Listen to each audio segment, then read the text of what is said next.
just gonna, speaking of popping off. Speaking of popping off, you want to pop over there? Okay, Every day that I make these segues, I'm like, they're getting worse and worse. I love this segues. It's always like, I never know what you're gonna say. So it's like a fun little thing for me. I think that's the fun mystery of it all. Yeah, no, I love it. All right, well, I'm so excited about this. I've been excited about this segment for a minute. This is Cheyenne with Chey Made This. And I mean, you understood the assignment. These are adorable. Talk to us about your business and all that you do. So crochet-wise, I make amigurumi, which is the fancy word for crocheting stuffed animals. Okay. I started off with blankets, cardigans, the typical crochet stuff.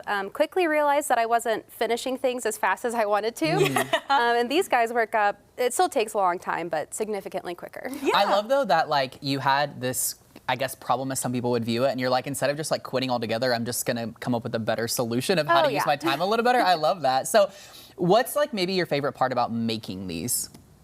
You get such a good feeling of satisfaction. I like, how did I make something that That's cute? my favorite one. You know? That's great. I mean, these show. literally look so intricate. I could never. They are so fun. How long does it usually take you? Like, what's the process? So, like, for this guy, start to finish. I actually timed this one from start to finish. Oh, that was the perfect, perfect question then. The head alone takes about 40 minutes. Okay. And so in total, to make all of the pieces, I spent about 3 hours, and then another hour and a half stuffing it and sewing it together. Okay.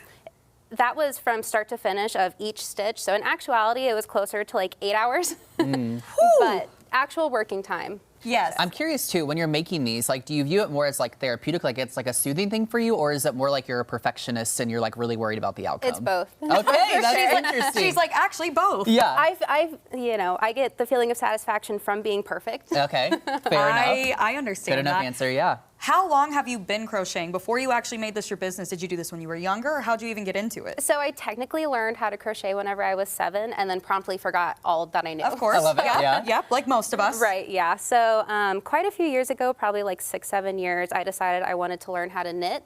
Realized that knitting hurt my fingers too much, so I went back to crochet. I love it. She has problems and she comes with quick solutions. I feel like we could all take after that a little bit. So. No, I absolutely. What would you say is special about crocheting? What's your favorite part of that method? So crochet can only be handmade. That's one of the biggest differences between crochet and knitting.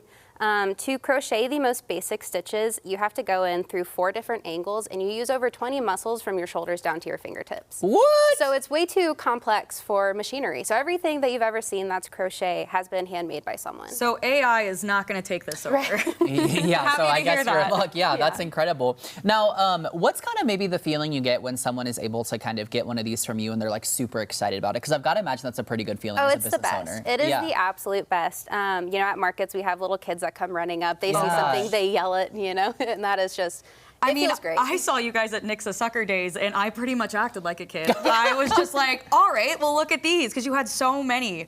What would you say is your favorite piece you've ever made? I have a 2-foot tall version of this guy. What? It's pink. I made it for myself as a gift for getting my wisdom teeth out. So.